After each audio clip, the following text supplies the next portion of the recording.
wahlul 'uqdatam min lisani yafqahu qawli. Amma ba'd. Bapak yang saya hormati, kita ngaji kitab Risalatul Mu'awanah, kita dengarkan kalam Said Abdullah bin Al-Haddad bagaimana sabda-sabda Rasulullah, firman Allah agar kita menjadi orang yang baik. Mudah-mudahan ngaji kita diridhoi oleh Allah SWT, diiringi hidayah sehingga kita bisa lekas menjadi orang-orang yang baik, sehingga wallahu yuhibbul muhsinin, Allah mencintai orang-orang yang baik. Itu tersematkan juga kepada kita.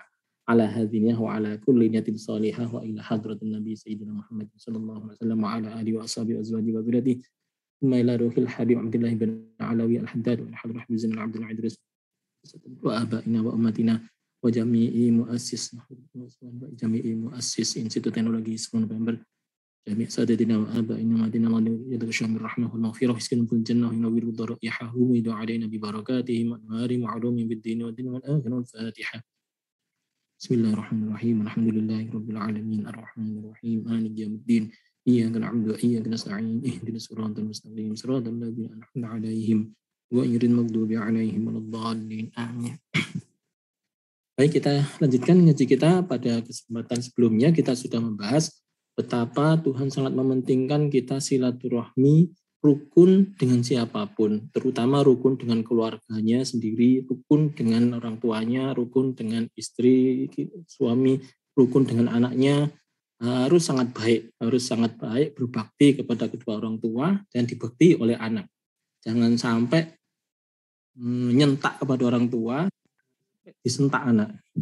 Jangan sampai jadi orang tua yang sampai kesentak anak.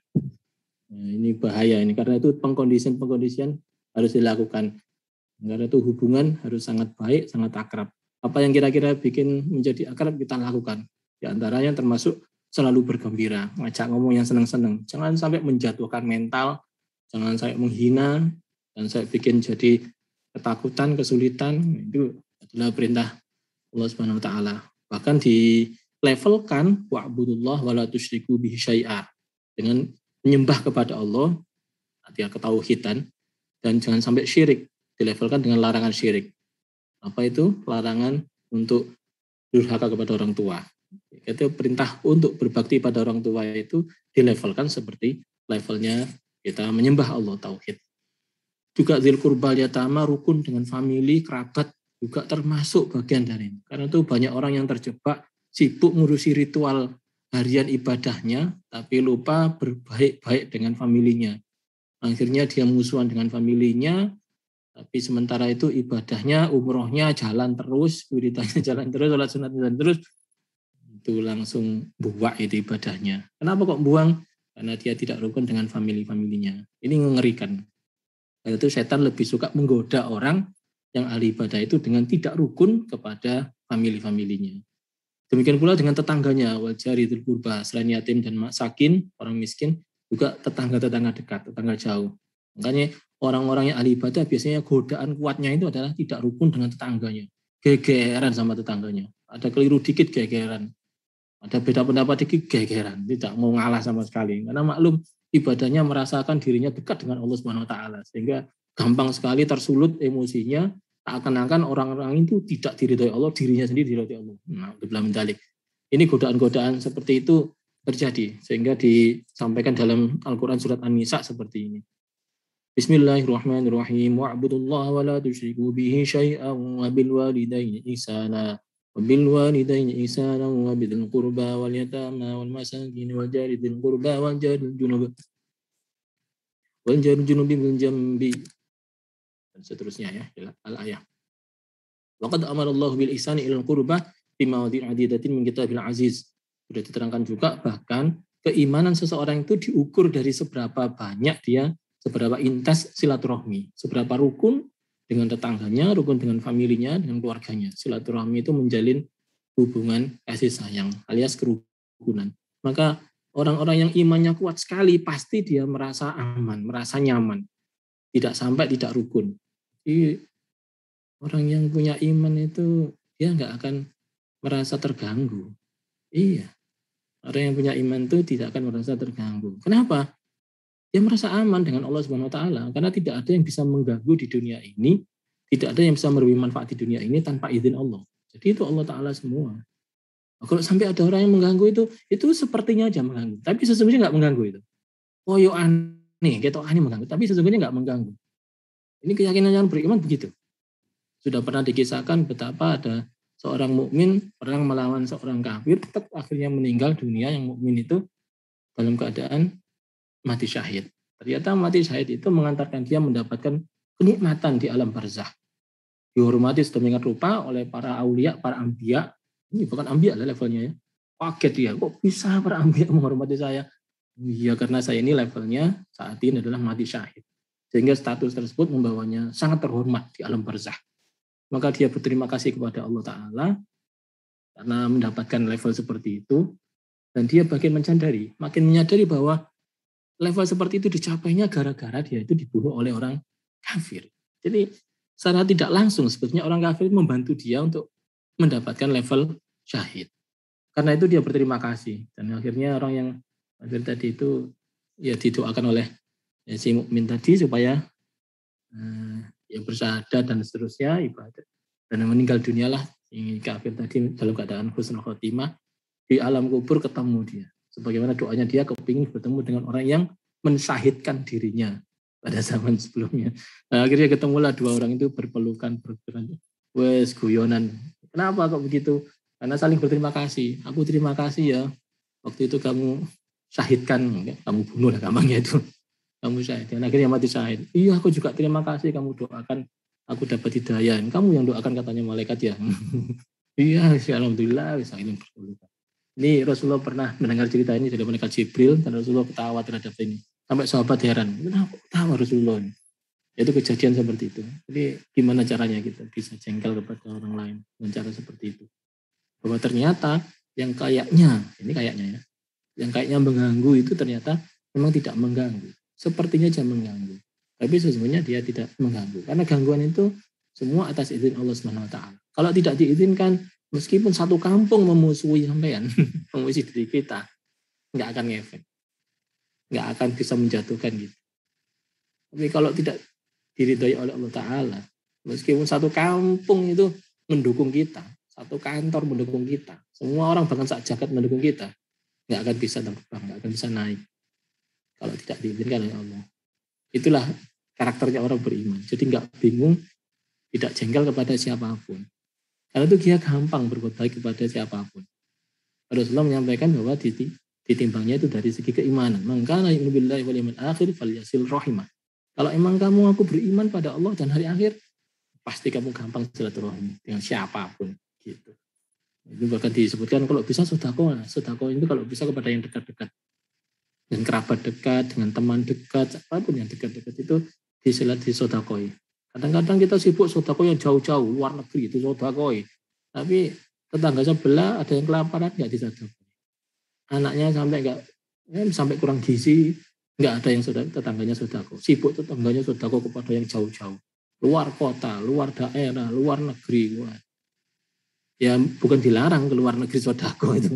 Tapi terutama adalah yang dekat. Ini kalau mengukur sunnah Rasul ini. As-sedekah al-qurba. Sedekah kepada yang dekat. Jadi diutamakan sedekah wasi dan silaturahmi.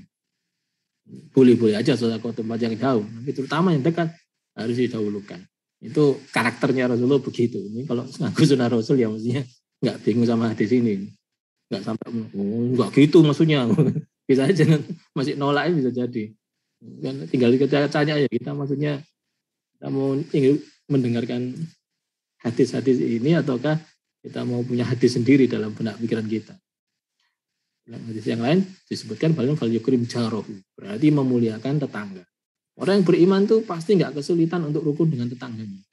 Pasti gampang memuliakan tetangganya. Dan diberi panduan oleh Rasulullah ada 3 level. Panduannya itu yang pertama bikafil ada, yaitu jangan sampai mengganggu tetangga. Jangan sekali-kali mengganggu tetangga. Ini kalau di negara makin maju biasanya makin punya budaya untuk tidak mengganggu tetangga. Ini saya di kampung saya sering dengar suara apa itu motong keramik itu. Itu kalau siang hari itu adalah kita lagi di rumah hari Sabtu hari itu ganggu sekali. Iki sopo sih motong keramik gak mari-mari bilang dino buanter sekali. Itu mengganggu tetangga. Mobil taruh ngapain lawan. parkir, tidak punya tempat parkir, bawa mobil taruh pinggir jalan sehingga orang lewat kesulitan. Terus masuk non sewu ya, nyegat mobil untuk minta sumbangan ini, jadi hati-hati itu, nggak boleh mengganggu. Semua jenis gangguan, suara, polusi udara, polusi suara, apapun itu yang mengganggu itu tidak diizinkan. Mengganggu tetangga itu nggak boleh. Itu namanya gafil adza. Kalau bisa kita singkirkan gangguan itu. Termasuk hajatnya saudara kita, tetangga kita, sebisa mungkin kita bisa membantu menunaikannya. Dia kesulitan bayar SPP misalnya, atau dia kesulitan untuk makan misalnya. Ya kalau kesulitan untuk pergi tur ke luar negeri ya nggak usah repot-repot. Nggak usah yang lebay-lebay. Ini yang kebutuhan primer terutama itu termasuk bagian dari kafil adza. Yang kedua, level kedua, wahtimalil adza minhum. Jadi betah, sabar kalau ada tetangga yang resek, ganggu. Kadang-kadang itu, justru tetangga tadi itu seperti tadi, gangguan rame. Ini kalau zaman dulu itu ada yang suka masang paku bumi, dong. Itu biasanya tetangganya itu nanti ada yang rengat itu, ada temboknya, tambahnya. Ini kalau di negara-negara maju biasanya sudah nggak pakai tung-tung lagi, itu pakai dibor ke bawah, putar. Jadi nggak sampai ganggu tetangga. Nah, merasa sabar nggak apa-apa ketika ada gangguan dari tetangga, ribut, entah suara, entah diberi makanan yang nggak enak, entah. Jadi kesabaran yang luar biasa ini juga menentukan keimanan seseorang dalam bertetangga. Jadi sabar terhadap gangguan yang berasal dari tetangga. Dan yang terakhir itu selalu membaiki tetangga. Bidil ma'ruf hasbil istito'ah, sekuat tenaganya. Mungkin kalau bisa memberi dengan pemberian, beri. Itu perintah Rasulullah. Makanya di Indonesia ini alhamdulillah kita dibikinkan sebuah instrumen yang luar biasa indah oleh para ulama. Kupatan dikasih apa tuh? Nasi, makanan, tapi dibentuk secara artistik. Bentuk yang pakai janur ini di ubel-ubel sehingga jadi sebuah bentuk yang nyeni untuk bisa dimakan dengan senang, ditambah opor. Ini adalah instrumen-instrumen yang bisa mendekatkan seseorang dengan orang lain. Dan setiap negara ternyata punya. Saya pernah berada di negara-negara lain juga, mereka punya tradisi yang mirip-mirip seperti itu. Kalau di Jepang tahun baru namanya Sugatsu, itu ada modelnya seperti tetel. Tetelnya itu dipanggang bareng-bareng di lapangan pakai kayu, bambunya itu dibawa ke tengah lapangan, dibakar bareng, manggang tetel itu. Wah, senang loh, nggak saling ngasih juga. Nah, dari sekian banyak ini, ya ujungnya adalah kita harus berbaik-baik dengan tetangga. Mereka termasuk bahkan menurut Rasulullah, jangan-jangan ini mereka termasuk bagian dari ahli waris. Malaikat Jibril loh, pesannya kok sampai bolak-balik, bikin intensifnya pesan. Dan yang terakhir kemarin diingatkan supaya kita jadi diri sendiri. Watinu anfusakum ala antusinu idza ahsanan nas. Kalau kamu dibaiki, baikilah. Wala tasiu idza asau. Tapi kalau kamu tidak baiki, tetap baikilah gitu. Kalau diperlakukan tidak baik, tetaplah kamu baik. Jadilah dirimu sendiri. Jangan dikendalikan. Aku apik nek diapiki. Nek gak diapiki, yo gak tak apiki. Nah, itu berarti dia bukan mengendalikan dirinya sendiri, tapi terkendalikan oleh orang lain. Untuk baiknya harus menunggu kontrol dari orang lain dulu. Enggak begitu. Lo ngajari watinu anfusakum. Ya jadi dirimu sendiri. Kamu yang asli baik itu tunjukkan aslimu. Gitu. Maka kalau ada familinya baik, jadi baik. Jadi kalau sama istrinya ya tetap baik, walaupun istrinya mesti nggak baik, misalnya lagi nggak baik, tetap dibaiki. Suaminya begitu juga. Ketika tidak dibaiki, tetap baik. Nah, itu namanya jadi diri sendiri. Menempatkan diri sendiri pada posisi selalu baik. Dan itu adalah pembiasaan supaya nanti jadi orang baik. Jadi kita melakukan kebaikan ini supaya biasa. Kalau sudah terbiasa kulino jadi orang baik, maka disebut sebagai orang baik. Nah kalau sudah terbiasa begitu, nanti meninggalnya dalam kondisi baik. Karena suyamutunu ala ma'asyu. Orang itu akan meninggal dalam kondisi sebagaimana dia hidup. Karena hidupnya tadi muhsinin, wallahu yuhibbul muhsinin. Allah Ta'ala suka dengan orang yang baik. Karena mencintai orang yang baik tadi. Mencintai Allah, temulah. Mencintai, ketemu yang mencintai. Akhirnya saling senang. Ya, sama aja. Malam pengantin baru itu kan sepasang manusia yang saling mencintai, saling kangen, menunggu-nunggu hari yang ditentukan itu. Nah itulah saat wafatnya seseorang yang baik itu dikisahkan seperti malam pengantin baru. Jadi apa? Urus, malam pengantin baru. Karena itu meninggal dunia seperti masuk masa pengantin baru. Senang. Lanjutkan. Wa alaika bil hubbi fillah. Mulai ya. Bismillahirrahmanirrahim. Wa alaika bil hubbi fillah wal bughdu fillah. Hendaklah kalian suka atas nama Allah dan benci atas nama Allah. Jadi suka itu ya kodratnya manusia. Cuman biasanya ada yang menyetir. Sukanya karena apa? Nah disinilah indikator-indikator itu akan muncul. Suka karena apa ya? Dan benci pun demikian. Karena apa? Nah, karena Allah. Ya, karena Allah itu yang bagaimana? Mari kita lihat. Fa'innahu min awsaqi arul iman. Inilah bentuk orang yang imannya kuat.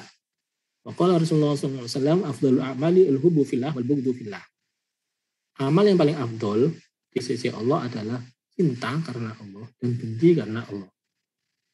Ngajari kebencian juga? Ya mesti aja, kalau kejelekan kan harus benci. Ya, tapi karena Allah. Fa idza ahbabta al-'abdu al-muti'u lillah likauni muti'an aw abdu al-'asilillah likauni 'asiyan la lighardin akhar fa'atat mimman yuhibbu fillah wa yabghudu fillah haqiqatan. Jadi kalau ada seseorang ahbabtul 'abda, kalau kamu mencintai seseorang al-muti'illah, gara-gara orang itu taat kepada Allah, orang itu orang yang baik, yang taat, yang mengikuti perintah Allah, maka itu termasuk al-hubbu fillah, cinta kepada Allah. Sing tinggi, milih sing A sing B iki. Sing A wae sing sugih iku, sing B gak pada sugih. Nah, itu berarti kita punya, ya itu dia. Variabelnya adalah kekayaan. Sing tinggi, milih sing kuwi pangkat wong. Oh, berarti karena jah. Bukan karena, tapi kan sing kuwi lho. Wong iku nek ngomong apik, nyenengno wong tuwa, kepada orang lain itu dia bersedia membantu, nderek perintah Gusti Allah. Oh, itu berarti al-hubbu fillah, senengnya karena ojo sing iku ngomong gak wae enak nek ngomong asar. Itu gak milihnya itu karena fillah juga. Jadi senang maupun tidak senang itu karakternya karena. Kalau karena harta bagaimana? Kalau karena harta itu dipisahkan akan himas sulusai dahaba sulusai. Jadi hilang 2/3 keimanannya. Kalau seseorang menghormati orang lain karena hartanya, hilanglah 2/3 keimanannya. Artinya gak iman 2/3 ya. Kalau 1/3 imannya tipis sekali. Meskipun kayaknya ibadahnya banyak. Kalau begitu, dalam setiap pertimbangan utama itu adalah bagaimana seberapa dia mengikuti perintahnya Allah. Bukan hanya sholat, puasa, haji saja ya. Perintah Allah dalam hal yang hablum minallah, hablum minas dilakoni semua. Itu adalah karakter yang menjadi pilihan. Oke. Al-hubbu fillah wal bughdu fillah. Dan al-abghadul 'asi, kalaupun dia memarahi, tidak sukai atau enggak suka dengan orang yang ahli maksiat, likauni 'asiyan, itu semata-mata karena orang itu bermaksiat. Bukan karena orangnya. Seneng wong gua. Apa? Itu suku anu. Oh, suku anu. Berarti sukunya itu. Enggak, soal itu etnis anu. Oh, etnisnya berarti itu. Dan nggak bisa kita menyebutkan itu. Adanya etnis, adanya suku itu kudratnya Allah yang memang diciptakan oleh Allah SWT. Ubawa qabaila lita'aruf. Itu memang kesengajaan saya bikin syu'uban dan bikin etnis, bikin suku. Itu adalah bagian dari kekuasaan. Dan itu diciptakan oleh Allah Ta'ala agar kalian saling memahami. Ta'arufu, saling mengerti. Saling bisa memahami satu sama lain. Bahkan bisa bekerja sama. Nah, li ghardin akhar. Karena itu pertimbangan tidak boleh pertimbangan yang lain. Akhar itu tendensi yang lain. Fa'adat mimma yuhibbu fillah wa yubudu fillahi haqiqatan. Maka yang demikian inilah disebut cinta karena Allah, benci karena Allah. Gitu. Ini kadang-kadang orang ngomong, ayo pilihlah saya. Saya ini Islam. Ayo Mbak, saya lamar kamu. Kamu harus mau sama saya. Saya ini Islam soalnya. Awas kalau kamu nggak mau menerima. Muni awas itu kan gak Islami. Orang Islam nggak awas-awas itu. Sudah, kalau udah gitu jangan segan-segan untuk menolak. Ini saya ya. Jangan segan-segan untuk menolak. Walaupun dia ngeklaim, saya ini Islam. Ya, itu Islamnya dipakai untuk tujuan maunya dia. Kita nggak boleh tertipu dengan orang menjual nama Islam. Wala yaghurrannakum billahil ghurur. Jangan kamu tertipu dengan orang yang mengatasnamakan Allah. Mereka banyak sekali bertransaksi menggunakan atas nama Allah untuk mengambil keuntungan pribadi. Hati-hati. Ini akhir-akhir ini banyak orang menipu ya. Menikah itu dengan 4 syarat ini, yang terutama adalah harus Islam. Misalnya Islam, ayo diterima saya. Harus kamu terima. Hati-hati. Model-model gitu itu, apa sih, buaya-buaya model kayak gitu itu jangan takut-takut. Meskipun dia pakai mungkin pakaian, baju, aksesoris yang seperti agamis, tapi lihat dulu kelakuannya. Omongannya sengak atau apa. Kalau omongannya menyenangkan, menggembirakan, dia suka membantu orang lain. Ya, dalam bergaul itu juga familiar. Pasti seperti yang digambarkan di dalam Al-Quran, bagaimana Rasulullah selalu senyum. Oh, sama orang tuanya juga berbakti, sama saudaranya juga kasih sayang, sama siapapun rukun. Wah, itu memang Islam beneran itu. Ya. Kalau soal ibadah yang mahdoh kita kan nggak tahu. Misalnya koyokannya gak sembahyang, tapi coba diikuti, ya tiba ya sholat, tiba ya. Koyokannya sembahyang, tapi tiba ya nek waya rame-rame itu sembahyang. Koyokannya pakaiannya wah luar biasa ini. Aksesorisnya ternyata itu di luar. Begitu di rumah sholatnya pakai kaos. Celonnya telung rapat. Walah. Kaosan. Ketemu pejabat ibadian kok. Ketemu bos dasian kok. Ketemu bos Allah kok. Kaosan. Itu sangat-sangat tidak menghormat kepada Allah Subhanahu wa taala. Yang demikian ini dulu. Walaupun dia ngomong Islam enggak disik. Dan ngomong Islam ternyata bujuan, suka bohong. Hati-hati juga. Ini yang demikian ini mengatasnamakan Islam untuk keuntungan pribadi. Baik. Kalau kita ternyata diharuskan suka atau tidak suka, pertimbangannya bukanlah duniawi, bukanlah pangkat. Pertimbangannya adalah ketaatan mereka terhadap ajaran agama. Ini yang penting. Wa idlam tajid fi nafsika mahabbatul al khair li khairihim wa qarhatu li ahli syarri la syarruhum li syarrihim fa'alam annaka dhaiful iman. Nah, orang yang imannya lemah itu kalau suka itu bukan karena kebaikannya, tapi kan hal lain. Sampeyan milih sing ndi? Milih sing iku wae. Sugih. Nah, coba apa ditenono. Wis rabi ning sing sugih iku. Masih enggak patek seneng tapi karena sugih terapi. Lak soro urip. Temenan. Karena mertuanya punya usaha. Wah, habis nanti jadikan pekerja di usaha itu gak kober ngarang bojone. Karena iku ya nek pejabat, ditenono melokno ngono. Gak peduli ke taatannya kepada agama, yang penting itu pejabat. Tidak korupsi gelem aja. Betapa banyak ini koruptor-koruptor itu yang ternyata kerjasama antara mertuanya dengan mantunya. Kita lihat aja kejadian-kejadian yang akhir-akhir ini. Anak sama bapak itu bahu-membahu korupsi bareng. Na'udzubillah min dzalik. Sekali lagi yang diperhatikan adalah betapa dia itu ahlul khair atau ahlul syar. Ahlul khair kita suka karena khairnya. Ahlul syar kita nggak suka karena syarnya.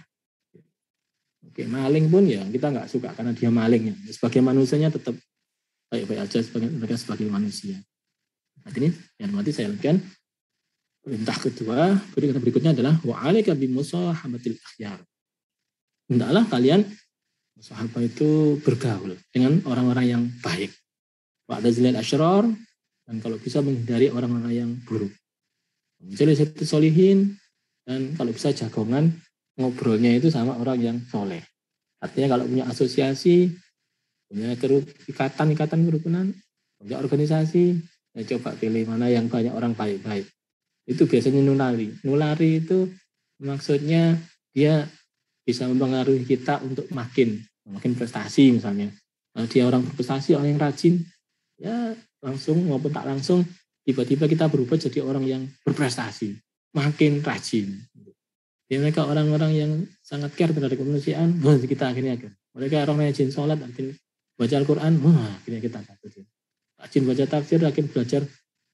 Nah, ini kita jadi ilmuwan, jadi ulamanya. Kemudian ibadil zalimin, hindari orang-orang yang zalim. kumpul sama orang yang dolim mengakibatkan terpengaruh. Indikator kedoliman kita apa istilahnya indikator itu. Jadi kita ini punya threshold itu ambang batas tingkat kedoliman. Nah, ini dolim ini. Nah, threshold itu makin lama akan makin turun. Sehingga seseorang itu ya, gampang sekali berbuat kedoliman. Contohnya begini ya, paling sederhana. Nah, teman kita misalnya, gak apa-apa nih, haram-haram titik gak apa-apa. Titik sedikit, hanya beberapa rupiah, nggak apa-apa, karena dibiasakan oleh dia. Ini tinggal diganti ininya loh, nanti kita adakan aja pura-puranya ada cara seperti ini, nanti kita adakan acara begini, pura-puranya seperti itu. Nanti duitnya kan sama aja tuh jumlahnya. Diajari begitu itu terus menerus sama orang-orang dolim. Nah, lama terasa pikiran kita, terlatih. Saya makan seperti bau WC itu cuma 5 menit, karena setelah 5 menit baunya itu hilang. Sebenarnya bukan baunya yang hilang, tapi hidungnya yang menyesuaikan diri. Yang tadinya nggak bau, thresholdnya bau itu sekian. Tapi begitu dia lama di dalam WC itu 5 menit, maka threshold makin lama makin turun. Sehingga tiba-tiba hilang baunya. Kok nggak bau lagi ya? Nggak ada itu, nggak pesing, nggak bau. Busuk nggak itu. Karena apa? Sudah agak lama di situ, terbiasa. Maka sering ngumpul orang yang dolim, sering melanggar aturan. Sudah. Di jalan misalnya mungkin ngebutnya puantar sekali ngelambat aturan atas kecepatan. Ada lampu merah diterabas saja. Ada orang jalan dipotong aja. Karena dari kebiasaan. Akhirnya yang terbiasa dia tidak punya akhlak di jalan raya. Memotong orang yang sedang berjalan, sedang berkendaraan. Ada orang nyebrang langsung dibel. Minggir. Padahal Rasulullah ngajari orang yang berkendaraan harus memberi salam kepada orang yang berjalan. Memberi salam itu maksudnya assalamualaikum, ya, bukan begitu, itu juga termasuk. Tapi memberi salam itu maksudnya memberikan efek keselamatan, memberikan rasa selamat, rasa nyaman kepada orang yang sedang berjalan. Kenapa? Karena orang yang berkendara itu rentan membahayakan keselamatan orang yang berjalan. Itu Rasulullah mewanti-wanti, orang yang berkendaraan harus memberi salam kepada orang yang berjalan. Oke, menjamin keselamatan orang yang berjalan. Bukan malah membahayakan keselamatan orang yang berjalan. Nah, kalau ngaku beriman tapi ternyata orang nyebrang di bel. Oh, kok diisi?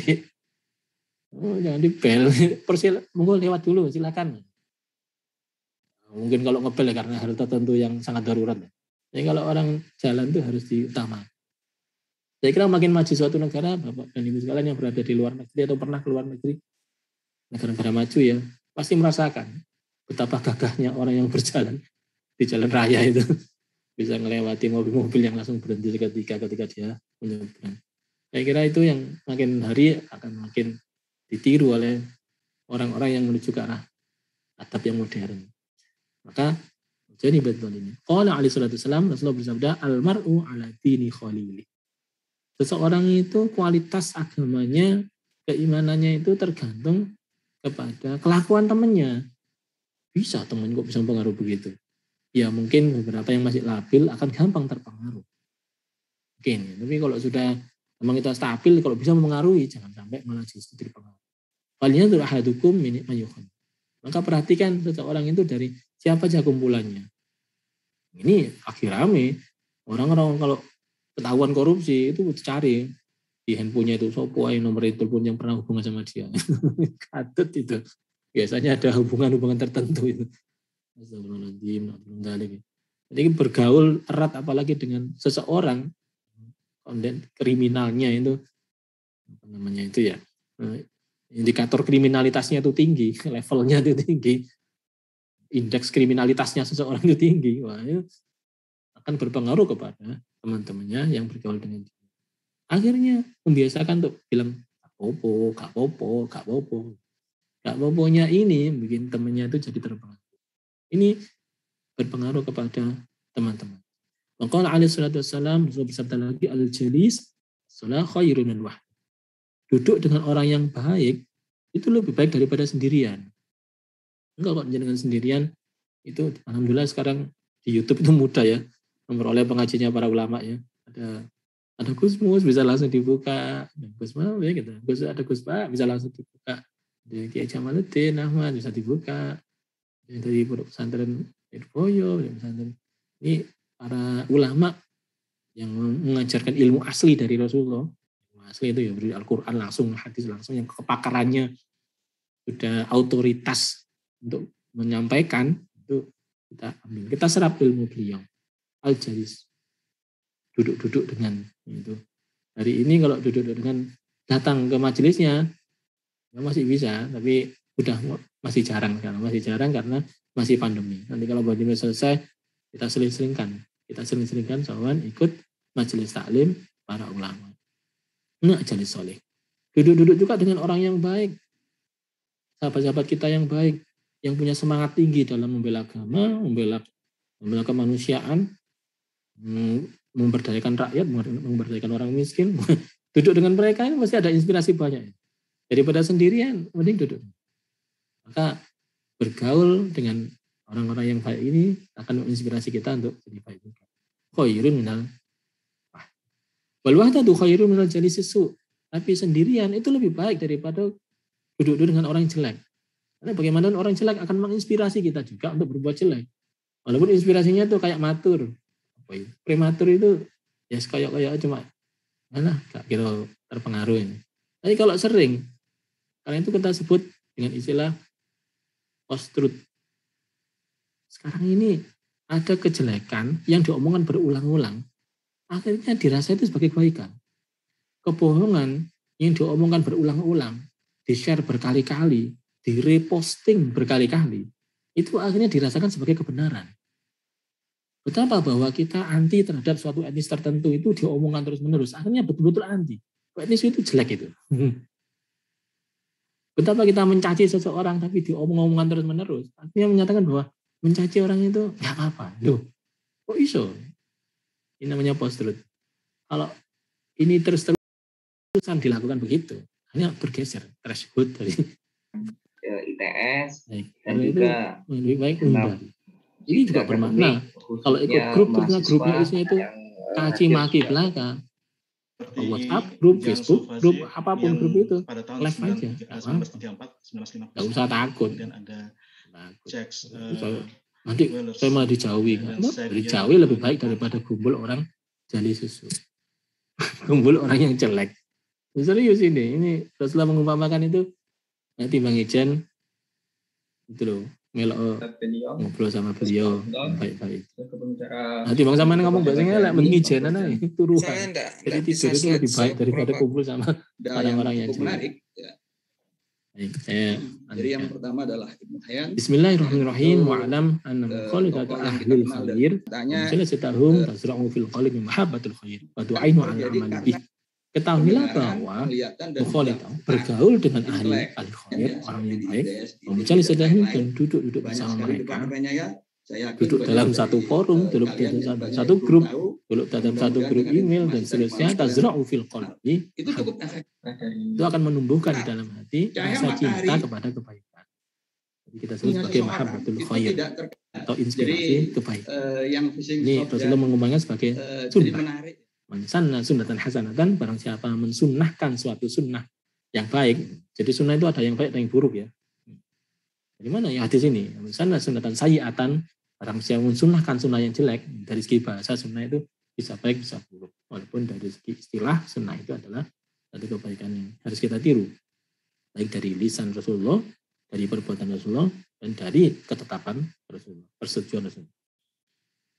Dan kan mahabbatul khair berarti inspirasi untuk membuat kebaikan. Wa tu'ainu 'ala amali bih, dan akhirnya mensupport kita untuk mengamalkannya. Betapa banyak teman yang punya ide-ide bagus di dalam menolong familinya, menolong tetangganya, ternyata itu inspirasi yang bagus untuk kita dan mudah untuk kita laksanakan karena ada contohnya. Maka wa tu'ainu 'ala amali bih. Tu'ainu atau menolong ini bermakna memberinya metodenya dan jalan menuju ke sana.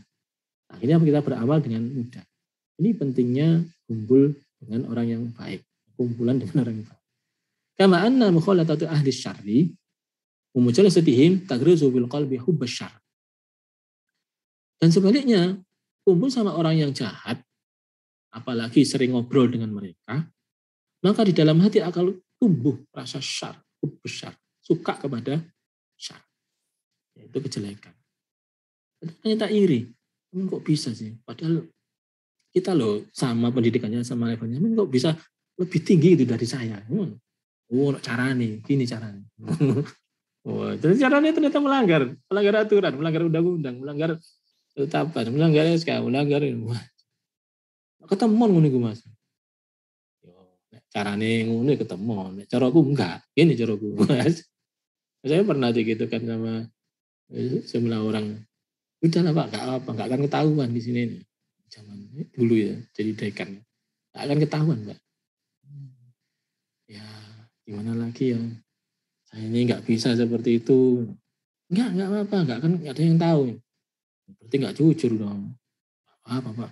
Gini loh Mas, saya ini dosen, saya ini guru. Harta termahal saya itu adalah kejujuran. Kalau kejujuran saya ini sudah sampean beli, itu saya punya apa lagi? Sampean kok semua hal dibeli itu gimana sih? Akhirnya dia mengundurkan diri, pindah pasien, nggak saya lagi yang didatangi. Jadi orang-orang tertentu emang pengen cari mangsa, cari bolo. Mungkin ada pertanyaan, kenapa sih orang jelek cari bolo? Iya, orang jelek itu biasanya cari bolo. Bukan hanya sekedar untuk supaya kejahatannya itu makin menguntungkan, tapi kenyamanan dia. Kita tahu iblis itu setelah dilaknat oleh Allah itu bertobat atau nyari bolo? Nyari bolo, bukan bertobat. Iblis begitu dilaknat itu sudah bukan ya Allah ampunilah kami, enggak gitu. Saya akan cari bolo, yaitu turunan Adam akan saya goda, saya habis-habisnya. Begitu, karena orang jahat ketemu orang jahat itu senang. Ucuk mana orang jahat, orang apa gak enak misalnya itu ketemu gak enak ya senang. Ada anak misalnya apa ini akhir semester setelah UAS nilainya keluar ngurung gitu. Aman apa kok ngurung Mas? Sumpah aku. Lah ya sumpah apa? Nilaiku E. Nilaimu E. Aduh, aku yo E. Oh ya salaman. Udah seneng. Ternyata sesama E itu juga salaman bisa. Terus saling seneng. Podong guyu ngakak-ngakak. Oh, ternyata E ketemu E itu ya juga seneng gitu. Memang karakternya. Ya. Ya orang baik ketemu orang baik seneng, orang nggak baik ketemu nggak baik ya seneng juga. Sama-sama saling seneng gitu.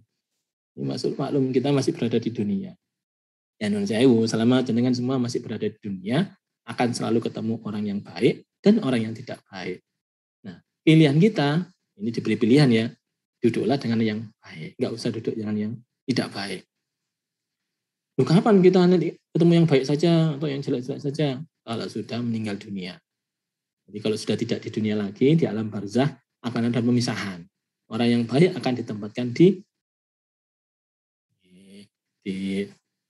dalam jannah. Dan orang yang jelek berada di khufratan min khufarin niron. Di got-gotnya. Nah, Bismillahirrahmanirrahim. Assalamualaikum warahmatullahi wabarakatuh. Kalau yang baik ditaruh di raudhatan min riyadil jannah. Di antara taman-taman surga. Belum ke surga sih, baru emperannya surga taman surga. Yang jelek ada di khufrat rutin niron, yaitu ini yang kemudian dijadikan dalil, belum masuk neraka, cuma baru di sebagian ulama, mepet-mepet, dipepetkan neraka. Jadi kalau sudah waktunya masuk neraka itu tinggal diselentik di dia, gitu, langsung nyemplung, plung neraka, ditepet-tepetnya. Itu khufratun min khufarin niron. Ya selama di dunia masih campur. Jadi jangan khawatir kalau kita tiap hari ketemu orang jahat terus kita pindah ke tempat lain, ketemu lagi nanti. Makanya penjenengan semua berada di kampung mana, terus gak usah pindah-pindah. Berarti nanti akan ketemu lagi, pindah lagi ke sana. Tidak ada sekarang yang zaman sekarang yang ada orang bikin klaster rumah orang yang satu kelompok saja, seiman misalnya, atau sekelompok aja sealiran. Tetap nanti ada orang jahatnya, akan tumbuh. Itu memang sudah sunatullah begitu. Dulu zaman Nabi Nuh kan pernah ada pembersihan, apa namanya itu? Pemutihan. Zaman Nabi Nuh itu orang yang baik akan masuk kapal Nabi Nuh. Yang nggak baik akan di luar kapal Nabi Nuh. Sudah ketika sudah dipisah begitu, yang di dalam kapal Nabi Nuh ketika banjir akan ikut kapal, yang di luar kapal Nabi Nuh ketika banjir itu gentir. Nah, nyet meninggal dunia semua. Semua itu di dunia ini habis bersih, nggak ada satupun manusia di luar kapal. Jangankan manusia, hewan aja nggak ada. Ini bersih. Tumbuh-tumbuhan juga bersih, sapu bersih. Tapi yang di dalam kapal ini, orang yang baik ini, kelak akan menurunkan orang-orang yang akhirnya seperti zaman sekarang ini. Jadi kita semua yang hidup di dunia ini adalah turunan orang-orang yang di dalam kapal. Jadi orang sejahat apapun di dunia ini itu pasti turunannya orang baik, yaitu orang yang di dalam kapal Nabi Nuh. Ya begini nih jadinya, walaupun pemutihan tetap akan jadi begini lagi. Tidak usah heran-heran di dunia ini kapan ya, bisa orang baik semua, nggak akan bisa. Tetap akan begini seterusnya. Wa aidan fin, saya lanjutkan. Wa aidan fa inna min hawlata qauman wa ashiruhum tahabum dururatan su'an kanu akhyaran aw syararan wal ma'ru ma'a man habba fid dunya wal akhirah. Karena itu pergaulan seseorang itu akan membawa hatinya cenderung kepada perilaku yang diajak bergaul, baiknya maupun buruknya. Itu berpengaruh. Ini kayaknya sih beberapa orang itu baik-baik aja. Pulang dari suatu tempat, nggak tahu dia kuliah di mana, pulang-pulang itu sama orang tuanya tiba-tiba jahat. Saya nggak akan sah Pak, sholat bersama bapak itu. Ada yang gitu. Ya udah ada orang pernah cerita. Anaknya pulang-pulang dari luar kota, tiba-tiba ngomong tidak sah kalau sholat bersama bapaknya. Bapaknya dicap kafir. Oleh kondi ada yang kesambet apa sawanan, di mana sawanannya? Ya nggak sawanan, tapi dia selama di luar tadi itu kumpul sama orang model jahat seperti itu. Yang gampang mengkafirkan orang sesama Islam. Itu dijauhi oleh Rasulullah. Rasulullah sangat menjauhi orang yang mudah mengkafirkan orang lain. Nanti orang Islam ini. Rasulullah kepin mengislamkan, kok orang ini kepin mengkafirkan. Mudah sekali kafir. Kalau sama sendiri dikafirkan orang ya gampang, tinggal syahadat aja. Asyhadu an la ilaha illallah wa asyhadu anna Muhammadar Rasulullah. Wis aku selamane. Ilok-ilok no kafir sak karepmu. Sidina ping 7 ya sidina ping 7 juga saya syahadat. Enggak usah bingung. Wal mar'u ma'nahab fid dunya wal akhirah. Seseorang akan dikumpulkan oleh Allah di dunia maupun di akhirat dengan yang dicintainya. Sehingga ini dapat dijadikan sebagai dalil untuk garansi. Ini gara-garanya orang Arab Badui ini. Ngomong kepada Rasulullah, ya, Rasulullah, kapan kiamat? Rasulullah kok berkali-kali bilang kiamat. Yang jelas tanggalnya itu berapa yang jelas. Maksud disebut kiamat tapi nggak jelas tanggalnya. Tanggal berapa Rasulullah? Rasulullah tanya balik, apa yang kamu siapkan? Itu dia menyatakan cintanya kepada Rasulullah. Al-mar'u man ahab. Orang akan dikumpulkan dengan yang dicintainya. Maka cinta Rasulullah dia akan dikumpulkan dengan Rasulullah di akhirat kelak. Di dunia aja sudah kumpul, dikit-dikit tapi ngomongkan yang dicintainya itu. Maka di akhirat pun demikian. Ini kodratnya membuat orang jadi cinta dengan seseorang yang mestinya baik, maka dia akan jadi terpengaruh baik juga. Saya lanjutkan. Bismillahirrahmanirrahim. Wa 'alaika birrahmati li'ibadillah wasyafaqah 'ala khalq. Ta'ala kalian punya belas kasihan kepada hamba Allah. Maaf ya, hamba Allah itu berarti manusia dan bukan manusia. Jadi siapapun termasuk hamba Allah. Karena semuanya adalah ciptaan Allah. Wasyafaqah 'ala khalqillah. Ya, selain rasa belas kasihan juga punya rasa iba, ya, sayang, rasa baik, melakukan kebaikan, membaiki. Ala khalqillah kepada semua ciptaan Allah. Ciptaan Allah juga itu ya manusia ya. Jadi termasuk anak itu juga ciptaan Allah itu. Lali kok wong liya anak itu gak dianggap ciptaan Allah. Itu dianggap juga. Harus ada rasa belas kasihan. Murid sampean kalau sampean guru ya itu jelas hambanya Allah itu.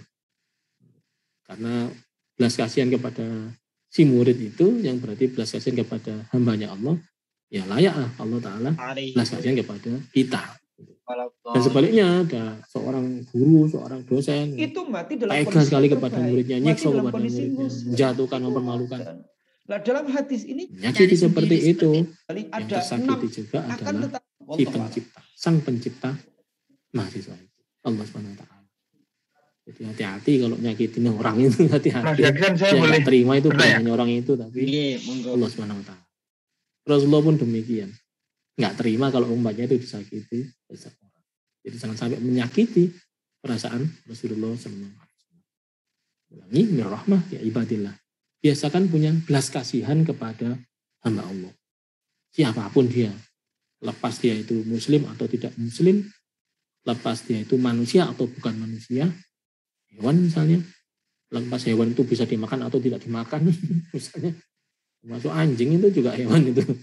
Ya, itu juga termasuk perlu dirahmati, perlu kasih sayangi. Ya soal dipegang najis itu ya sudah lah, itu najis. Tapi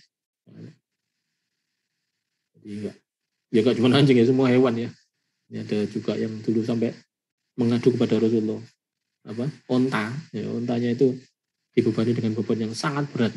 Nah, ontanya dilalah bisa komunikasi kepada Rasulullah. Rasulullah binatang. Jadi kalau Nabi Sulaiman ngerti bahasanya burung, bahasa ini Rasulullah juga ngerti bahasa hewan juga ngerti. Allah Ta'ala bahkan memberikan mukjizat seperti itu. Yaitu dibebani berat. Karena itu dalam salah satu hadis, dalam satu kitab tentang haji juga diperintahkan kitab apa ya? Al-Aiduh fi manasikil haji wal umrah dari Imam Nawawi. Saya juga baca itu kalau ke Mekah. Itu salah satu larangannya adalah meletakkan beban berat di atas punggungnya kuda atau unta sementara si pemiliknya lagi istirahat. Ya, maksudnya turunkanlah beban itu supaya sama-sama istirahat. Si ontanya juga istirahat, kudanya istirahat, ya orangnya istirahat juga. Nah demikian ini membuat ringan bebannya si onta itu. Salah satu contoh yang lucu, nih saya sebut lucu aja nih ya, Nabi Allah Idris alaihissalam. Rasulullah Nabi Allah Idris itu pernah punya rasa kasihan kepada yang membawa matahari. Karena tiap hari pasti ada yang jaga matahari itu, malaikatnya. Dan betapa panasnya malaikat itu. Saya aja yang jauh dari matahari seperti ini kepanasan, apalagi yang berada di dekat matahari. Dan tiap hari harus memikul matahari itu keliling. Yang keliling tidak hanya bumi ya, matahari. Benda langit ini juga bergerak. Kalau begitu, betapa kasihannya itu. Karena itu, beliau Nabi Allah Idris alaihissalam berdoa kepada Allah akan meringankan bebannya malaikat yang bawa matahari. Ternyata simpati belum mendapatkan simpati dari malaikat yang bawa matahari tadi, yang jaga matahari. Akhirnya malaikat itu matur kepada Allah SWT, bolehkah berterima kasih kepada Nabi Idris? Ya boleh. Maka Nabi Idris didatangi. Nabi Idris, saya dapat kabar dengan doa kepada Allah agar saya diringankan bebannya. Iya, terus kenapa?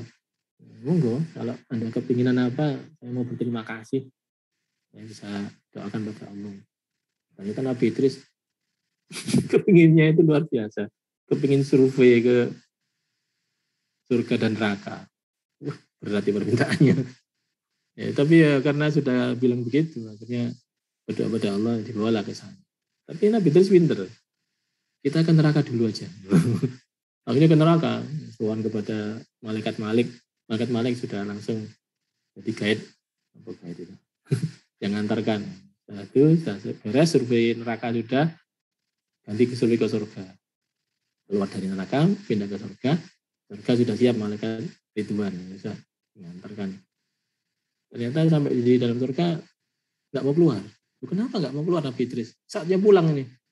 Loh, setahu saya sih kalau sudah masuk surga itu kholidina fiha abada. Nggak akan bisa keluar lagi dari surga selama-lamanya. Jadi Nabi Idris masih di surga itu sampai sekarang. Ya ada beberapa dongeng sih, salah satunya sandalnya ketinggalan. Tapi kalau saya lebih suka cerita yang ini aja, yaitu yang sudah masuk surga akan kholidina fiha abada, berada di dalamnya selama-lamanya. Sehingga nggak keluar lagi dari. Kalau dari neraka masih bisa keluar lagi. Sintas dari neraka dimasukkan surga. Saya lanjutkan birahmatil ibadillah. Ini barokahnya kalau kita punya rahmat, punya rasa belas kasih kepada hamba Allah. Baik itu malaikat, jin, manusia. Jin juga iya. Terhadap jin kita juga belas kasihan. Karena itu Rasulullah memakruhkan orang yang istinja dengan tulang. Karena tulang itu makanan jin. Nah, karena itu ya kita juga mesti mikir juga terhadap jin juga kasih sayang. Terhadap hewan kasih sayang. Untuk teman punya piaraan burung, wah, ya harus dikasih makan dong. Kalau punya piaraan kok terus gak dikasih makan, dia di situ kelaparan. Nggak boleh. Karena itu semua yang jadi piaraan kita harus kita beri makan. Ini juga mengharuskan kita kalau jadi pimpinan punya anak buah, ojo teman-teman yang bayari sampai kepelitan, sedikit sekali bayarannya, sampai akhirnya dia kesusahan hidupnya. Harus di atas UMR. Kenapa demikian? UMR sudah dihitung oleh para ahli bahwa itu adalah batas minimum orang bisa hidup layak di dalam kota itu. Orang dari itu ya gak ilok sama mempekerjakan itu. Indonesia ya kalau dengan punya karyawan sangat diusahakan jangan sampai di bawah UMR. Kalau di bawah, berarti nggak punya rahmat, nggak punya belas kasihan. Lalu kita diperintah untuk punya rasa belas kasih. Kadang menyuruhnya juga berlebihan, sehingga orang jadi kesulitan segala sesuatunya gara-gara berlebihannya yang dia terima tugasnya. Sebaliknya, yang disuruh juga begitu. Tego terhadap atasannya. Nggak punya rasa belas kasihan. Wis wae mulai ya mulai. Atasannya montang-manting dewe, urusamu. Nggak punya rasa belas kasihan. Ya apa atasan itu juga termasuk ibadillah, hamba Allah. Itu disakno. Itu. Dan saya kadang-kadang saling nggak merasa kasihan itu jadinya ruwet. Kalau saling merasa kasihan, enteng itu tujuannya.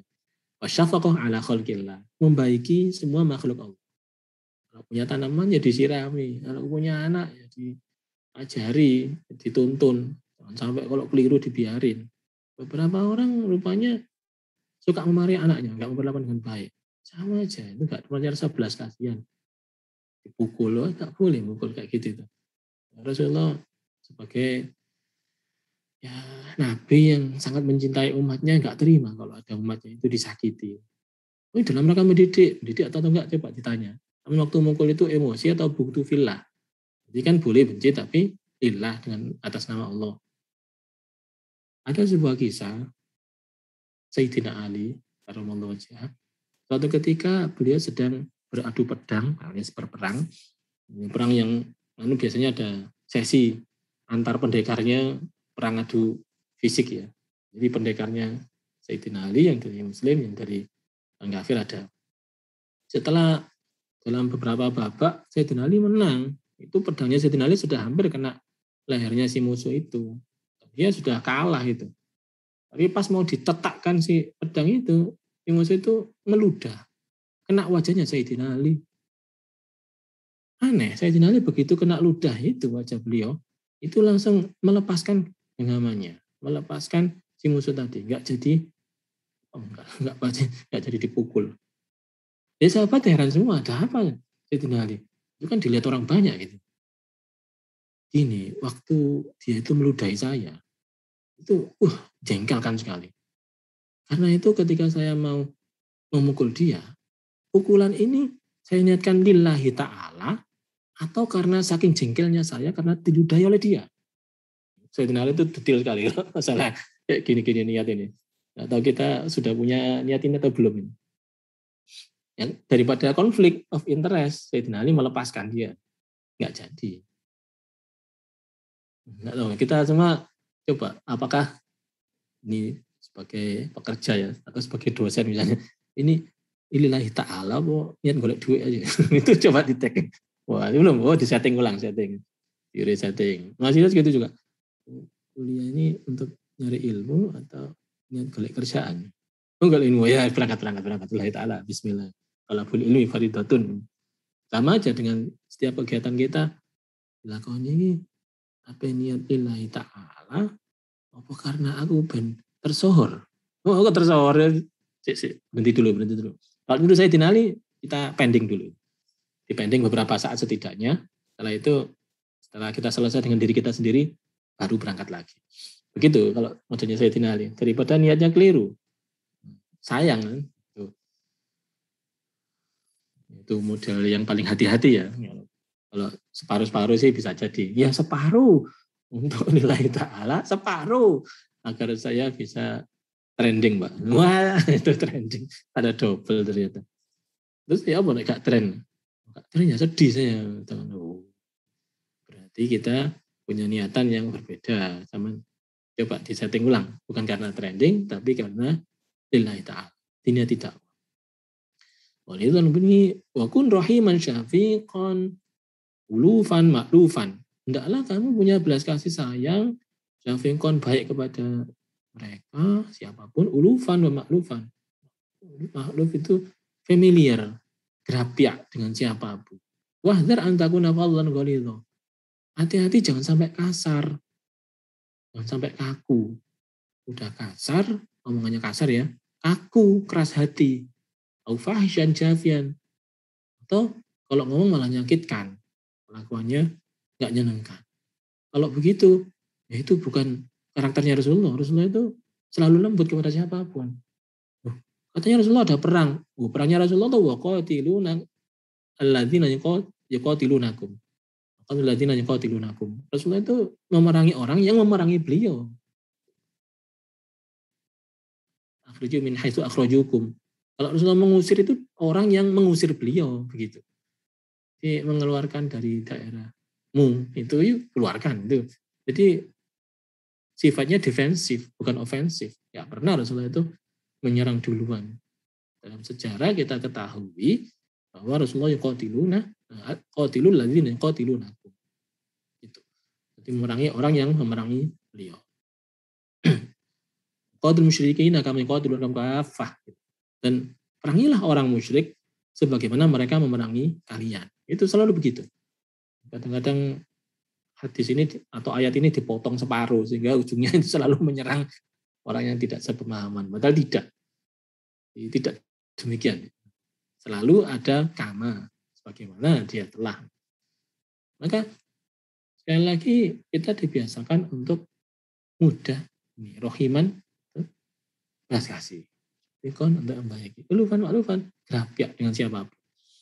Nah, terus bagaimana kalau kita hanya bergauli dengan orang yang baik saja? Orang yang jahat kapan dapat petunjuk? Ya gini, ada kalanya bergaul itu karena ulufan yang disebut walian itu, ada juga karena dakwah. Beberapa orang yang sudah katakanlah selesai dengan dirinya sendiri ya tadi itu juga harus membaiki bergaul dengan orang yang jelek-jelek itu. Untuk apa? Untuk disadarkan. Saya pernah bermain ke Jakarta daerah Bulungan. Di Bulungan itu ada warung. Waktu itu saya ke sana ketemu sama teman-teman di sana, cerita bahwa Gus Kiai Hamid Jazuli, ya, pengasuh mantap itu jimat jamaah Dzikrul Ghafilin, salah satu wali Allah, itu dulu suka di situ. Beliau kumpul sama orang-orang yang model-model macam-macam gitu lah. Bahkan beliau bilang gini, oke lah kamu mabuk, yang penting subuh harus jamaah sama saya. Oke lah kamu mabuk, yang penting subuh harus jamaah dengan saya. Makanya sama mati, mereka yang mabuk malamnya itu pagi jamaah ya sulit beliin gitu, karena nggak bisa bangun kan tidur ini. Ternyata pagi-pagi bisa bangun. Kenapa? Sudah nggak mabuk lagi. Jadi cara beliau menghentikan orang mabuk begini. Gus Mus terkenal akrab sekali dengan para penjudi, pemabuk ini. Dengan pejabat-pejabat yang koruptor itu kenal. Penari apa itu, striptis itu juga. Nah, baik sekali beliau hubungannya.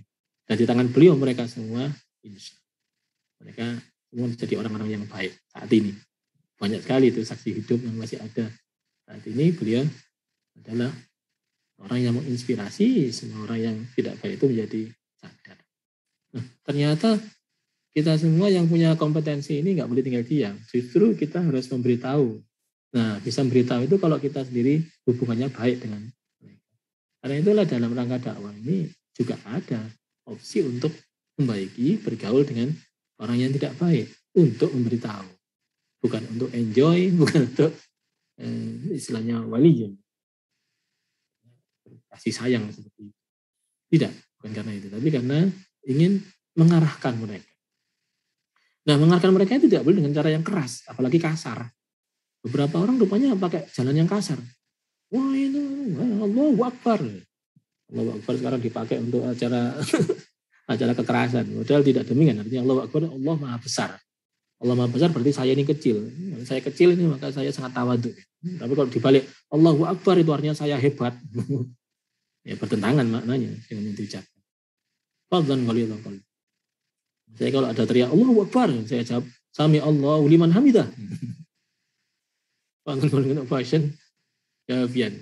Jangan sampai kasar. Jangan sampai keras hati. Keras hati pokoknya. Asal sudah nyebut nama pokoknya enggak nyambung. Harus dengan cara yang lembut. Nabi Musa ketika mau berangkat memberitahu Fir'aun diingatkan oleh Allah SWT. Aqula lahu qawlan layyinan la'allahu yatadzakkaru aw yakhsha. Nabi Musa sama Nabi Harun ya berdua. Nanti kalau kalian sudah ketemu Fir'aun, ngomongnya harusnya yang lembut ya. Harus yang lembut ya kalau ngomong. Aqula lahu, bilanglah pada mereka kepada dia, kepada Fir'aun, qawlan layyinan. kalimat-kalimat yang lembut, tidak kasar. Karena itu Khalifah Umar bin Abdul Aziz waktu itu didatangin oleh orang yang kasar. Maaf ya Khalifah, saya ini Ustadz, cuman saya ngomongnya kepingin terus terang aja kepada Anda. Jadi ngomong saya nanti kasar sekali, dan karena itu Anda jangan tersinggung. Taatlah. Ini dari Al-Quran soalnya ini.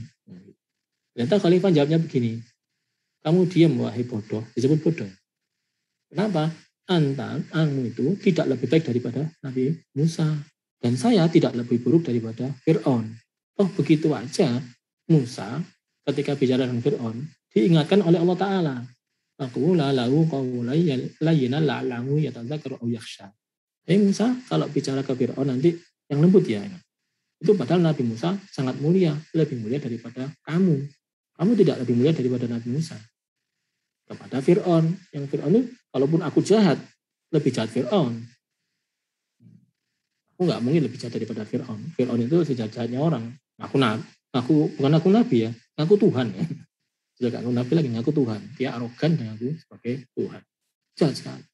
Lalu kalau hari ini ada yang mengatasnamakan Islam, kemudian mengingatkan orang lain, apalagi itu pimpinannya, dengan cara yang kasar, sudah jelas itu bukan cara Islam. Kita pastikan bukan caranya Islam. Rasulullah nggak pernah ngajari begitu. Rasulullah selalu lembut kepada siapapun. Itu ada orang bisa masuk Islam dengan dalil, ya Rasulullah dengan kelembutannya itu justru menghasilkan orang-orang yang sadar. Sadar kalau itu adalah ajaran Islam yang sangat lembut, sangat manusiawi, universal. Akhirnya orang pada sadar masuklah Islam. Ayat-ayat Al-Quran itu bukan untuk orang Islam sebetulnya, orang kafir itu sebetulnya, ya ayul kafirun misalnya gitu, kepada kafir. Wahai orang kafir. Karena itu orang kafir langsung paham. Dan ketika paham itu mereka mudah. Tanpa ada paksaan. Mereka meluk agama Islam. Demikian itu adalah natural pada zaman Rasulullah.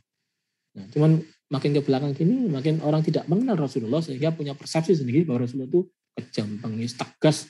Saking tegasnya kasar. Padahal tegas itu benar, tapi kasar nggak benar. Ghalidhul qalbi, kaku, keras hati, nggak mau toleransi sama sekali, itu juga model-model yang tidak benar. Jadi di Al-Quran bahkan disebutkan sebagai walakum tawallan ghalidhul qalbi lam faddu min haulik.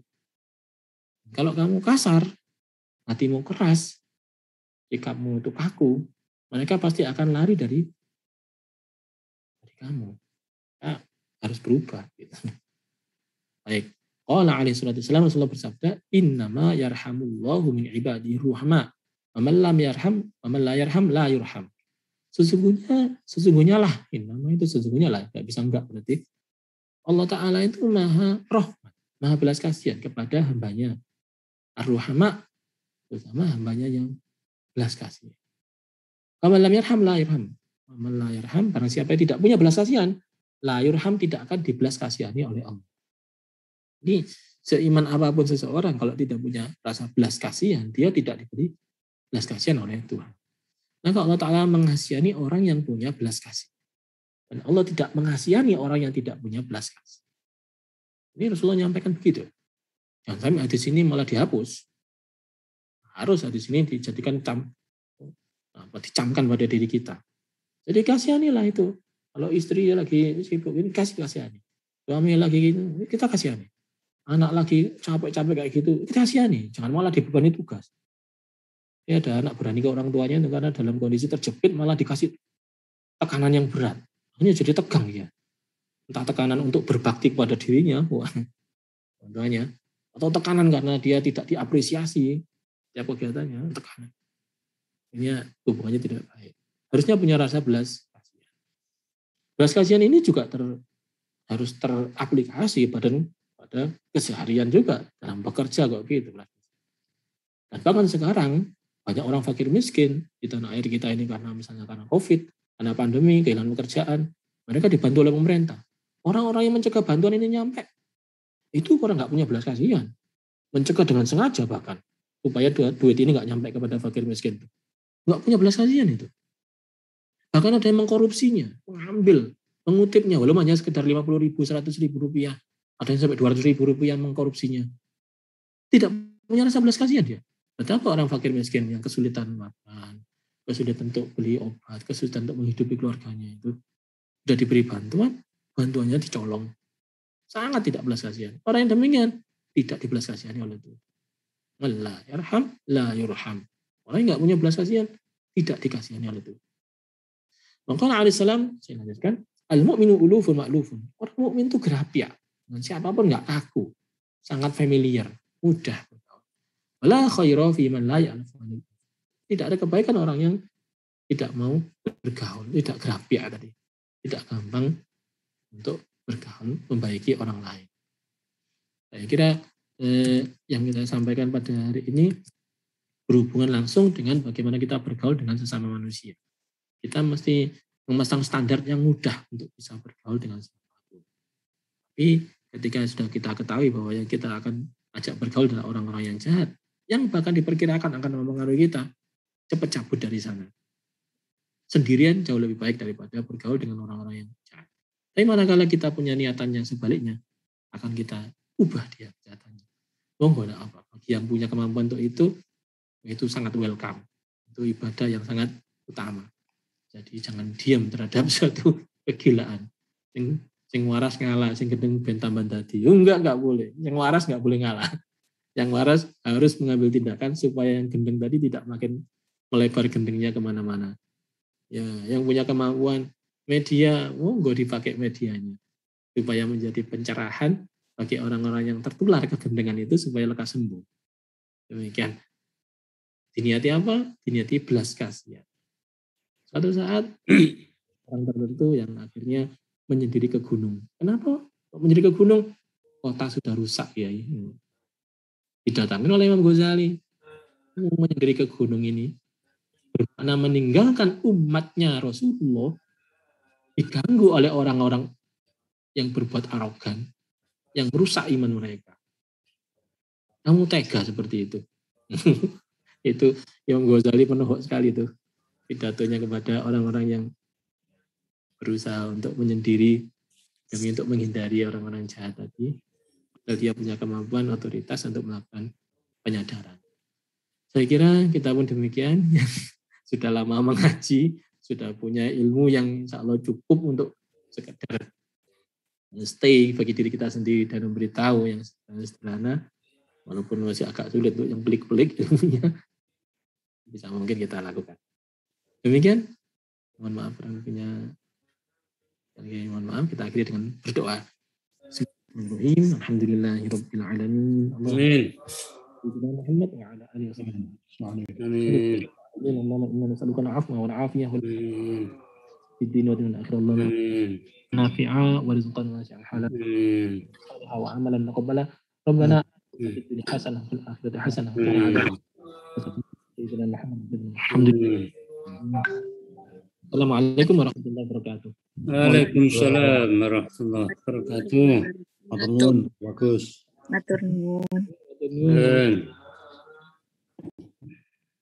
Monggo kalau ada yang tanya, Prof, bisa, Prof. Monggo, silakan.